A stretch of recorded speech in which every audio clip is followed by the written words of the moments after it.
Joining me now, Ari Berman, who is a contributing writer for The Nation magazine, a colleague of mine, and he's author of a great new book, Herding Donkeys, The Fight to Rebuild the Democratic Party and Reshape American Politics.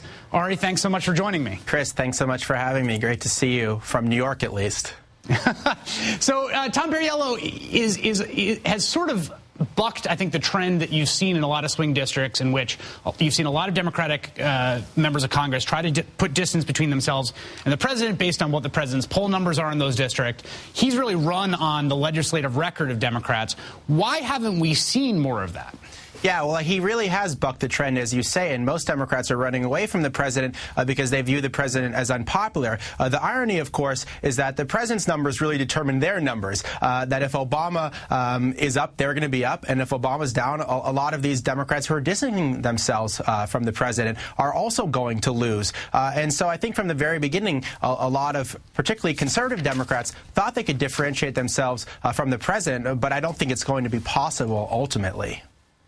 Now, in the book that you talk about, you do a lot of great reporting about what this sort of grassroots mobilization for the Obama campaign looked like at the ground level.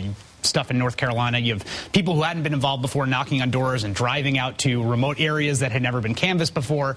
What do you see as a reporter in the difference between that in 2008 and what is now in 2010, particularly because we have heard so much about organizing on the right and the Tea Party? Yeah, well, I just don't think there's been nearly as much being done on the Democratic side of that, despite the good work that Mitch and others are doing. I mean, I think after the election, a lot of Obama supporters sat back and they said, okay, we did our job. We got him elected. We're going to go home. And also what happened is Democrats were incredibly successful at decentralizing power, at giving these local organizers a lot of real ownership of the campaign in 2008.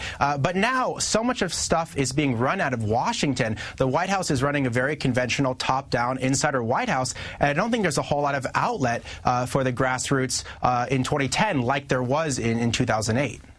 Final question here. Republicans are going to make gains in the Senate this year, and predictions on 538 and other places that they probably aren't going to get a majority. We'll see. You've argued counterintuitively that a smaller majority might benefit the Democrats, which seems crazy perhaps, but why do you think that might be the case? Well, I think Democrats have had too big of a tent and haven't really glued their party together enough with some core principles. And I think if you look, you know, Bush was able to get a lot done, George W. Bush, with a relatively small and ideologically united majority, I would say more than the Democrats have had with a much larger majority. And I think the most reactionary elements of the party are bringing more harm than good at this point. So I think perhaps an ideologically more cohesive majority could be better in the long run because it will allow the Democrats to focus on some core principles, push them through, and will also give them an incentive in the Senate to start fighting, you know, the filibuster, which is just running rampant at this point, and no one's really talking about it. Yeah, I think that was the part of the argument that really won me over, because I think with a smaller majority, it's going to be impossible to ignore the abuse of the filibuster that's going to have to be dealt with. Ari Berman's contributing writer for The Nation magazine, author of the great new book, Herding Donkeys. Ari, thanks so much for being here. Thanks so much for having me, Chris.